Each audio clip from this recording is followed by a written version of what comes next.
കഴിഞ്ഞ വർഷം മഴയുടെ ലാസ്റ്റ് സമയത്ത് റബ്ബറിന് വളം കൊടുത്തിരുന്ന കർഷകനാണ്. ആളുടെ ഒരു ഫീഡ്ബാക്ക് നമുക്ക് എന്താണെന്നുള്ളത് ഒന്നറിയാം. ഒന്ന് പേരും കാര്യങ്ങളും. എൻ്റെ പേര് അബൂബക്കർ. ഞാൻ മേലാറ്റൂർ പഞ്ചായത്തിൽ ഉച്ചാരക്കടവാണ് എൻ്റെ വീട്. ഒരു ചെറിയ റബ്ബർ കർഷകനാണ്. ഒരു 250 മരം ആക്ച്വലി ഇപ്പോൾ ടാപ്പ് ചെയ്യുന്നുള്ളൂ.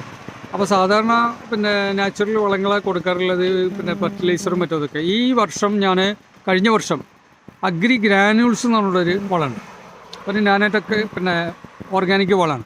അത് പരീക്ഷണാർത്ഥം ഒരു 150 മരത്തിന് ഒരൊറ്റ തവണ കൊടുത്തു. 150 ഗ്രാം വീതം ഓരോ മരത്തിനും കൊടുത്തു. കമ്പനി പറയുന്നത് 2 തവണ കൊടുക്കാനാണ്.